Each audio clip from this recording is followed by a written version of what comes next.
एक बार फिर बहुत बहुत स्वागत है आप सबका हमारी कोशिश हमारी series happily married ever after myths and facts में। I am Akshay Kumar Jain and she is my beloved wife Seema Jain. Hello all. Welcome to the third episode of Happily Married Ever After Myths and Facts. If you have not seen the previous two episodes, you can click the cards above. In the last two episodes, we discussed that happy marriage does not happen automatically. It needs a lot of work and nurturing. We also realized how women react in various situations and how the thought pattern of a man and woman is different, which leads to so many situations. So in today's episode, we are going to understand how man behaves under stress situation and how he would love his woman to respond under all these circumstances. So before we go any further, I have a few questions to ask to Seema.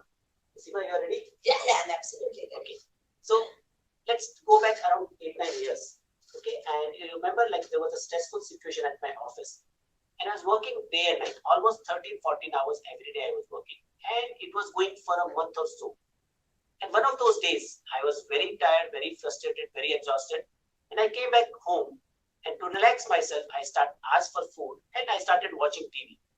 And I don't remember what I was watching, but what I remember is we ended up in a fight. Seema, would you like to talk about that? Sure, actually I was very irritated because Akshay was working 13-14 hours in office and he was not giving any time to us, Vibhu and me. So I came that day and I simply switched off the TV. And I told him that he had time for office, he had time for everything, movies, he had time for TV, he had time for all the things in the world, but he did not have any time for Vibhu and me. And do you know what did he tell me at the end of the conversation? He told me that I was not a very understanding wife and I did not support him. Right, I did that.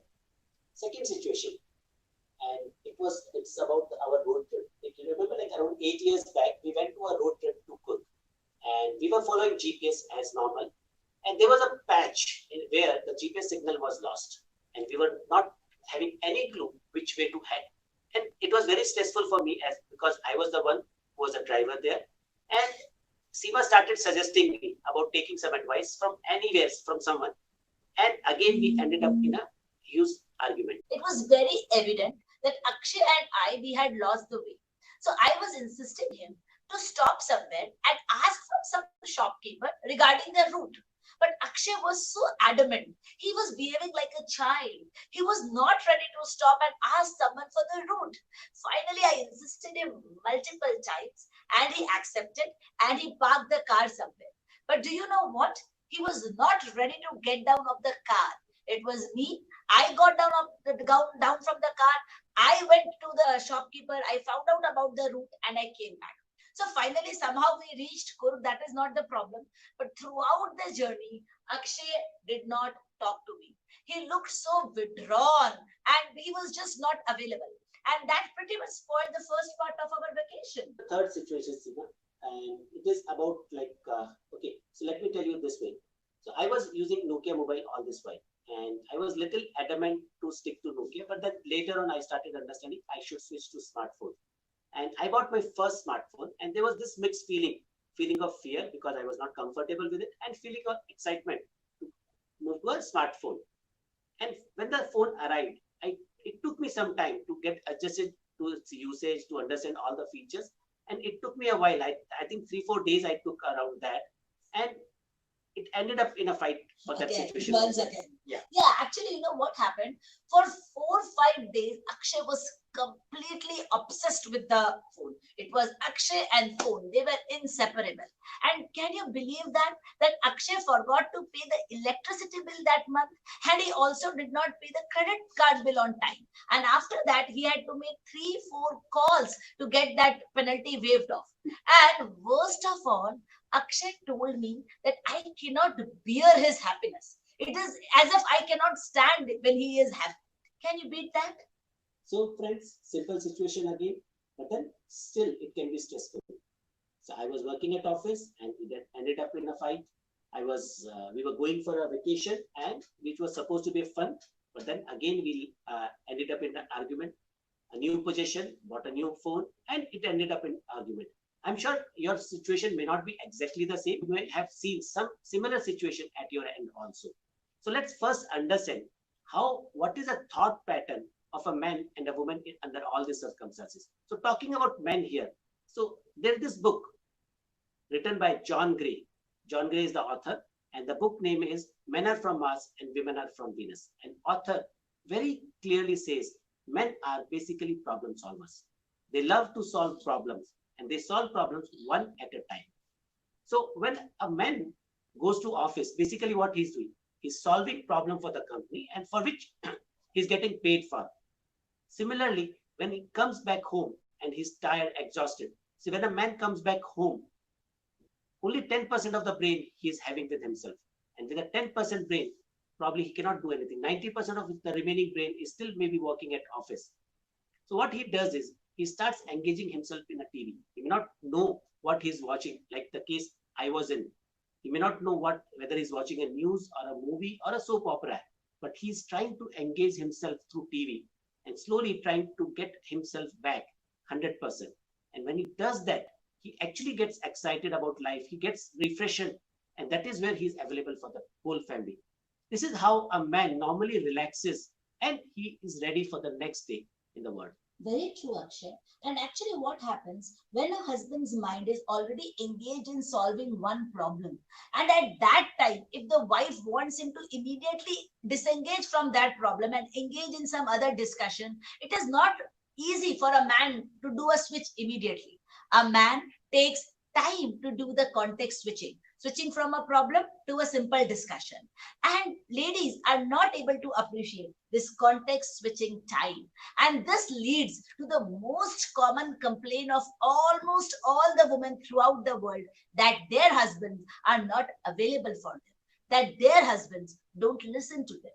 Moreover, husbands love to play with gadgets. Why? Because gadgets give them small problems which they are very easily able to solve, and it engages their mind. So when they are playing with their gadgets, like how Akshay was doing with that smartphone, and when you go and interrupt and you talk to him in an accused tone, like I did, then the husband cannot take it.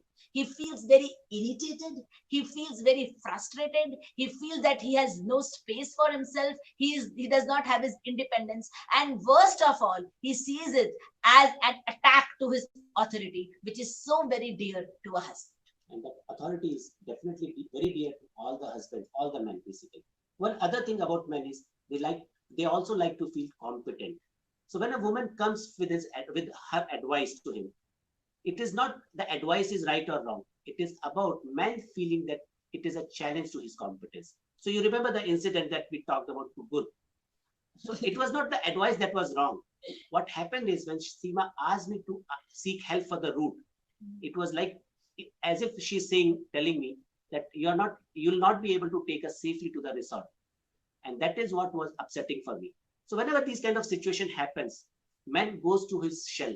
And that is when he's not available for the whole world, for the woman especially.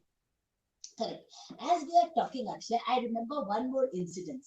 You remember once you told me that you wanted to buy a Bluetooth to FM converter for the car. Yeah. And I was not for it because I felt that you are a lot of times you order some gadgets which are like a wastage of for money. And then, some days passed by and one day Akshay insisted me that I should go for a drive with him. So I went, in the car and I was sitting next to him and Akshay was in a very romantic mood that day. So he told me, Seema, take my mobile, play some nice song. And to my disbelief, that song started playing on the car's FM. Yeah. So actually, like if you don't understand, for all the boys especially, don't understand what happened. So I ordered a device which was converting Bluetooth FM frequency. So what I did was I connected my phone to the Bluetooth of the device and it converted it to a FM audio frequency. And it was captured by the car and it started playing the music. I wanted to do it for a long time since my car did not support Bluetooth. Yeah, and you should have seen the winning smile on Akshay's face. He felt like a winner. He was so happy because his judgment was right. And that day, you remember, Akshay, we had a very beautiful evening together. We had a lovely time. We went for a dinner and it was a very romantic evening together. And I felt like a princess. So, ladies, if you want to feel like a princess, make your husband, make your man feel like a winner. And the tips for all the ladies for today's session is that when your husband is solving a problem, never ever try to go and solve the problem for him. You can at most say a few encouraging words, but best is if you leave him alone trying to solve his problem. Oh my God, seems like a very difficult tip, isn't it? But yeah, we have left no choice other than this. So, what you can do at that time is you can talk to a friend. What you can do is basically you can read a book, you can take a refreshing shower, or you can go for shopping and let your husband finish the problem. Once your husband is done with the problem, he would come back to you very lovingly. And the second most important tip today is that we ladies have an innate desire to improve our husbands to give advice. So what we need to do is whenever we are giving advice to our husband, we have to take two things into consideration. One is the time when we are giving the advice, and second is the tone of the voice when we are giving the advice. Because as we discussed earlier, a man can take the advice as a challenge to his competence. So it is very important to give him advice in the right way. Very true. And okay, so takeaway for the men for this week is whenever your woman is coming with the advice to you, it is not because you're not competent or she's trying to challenge your competence. She believes you, she trusts you. Only thing that she wants to do is she wants to help you out in the problem so that you can free up yourself is little faster and you can be available to her. So what you should do actually is rather than getting into that shell, what you can do is you can approach her, talk to her lovingly, tell her that you need some time to solve this problem. And once we are done with the problem, I'm sure you'll go back to her. So, in today's session, we understood how a man expects his woman to respond in various situations. In the next session, we will understand what is the biggest motivator for man and what is the deepest desire and need for women. So, if you have really liked our session, then do like, do comment, and do subscribe to our channel. And don't forget to share it with the family and loved ones. So, we will come back next week again with Happily Married Ever After. Have a great day. Bye bye.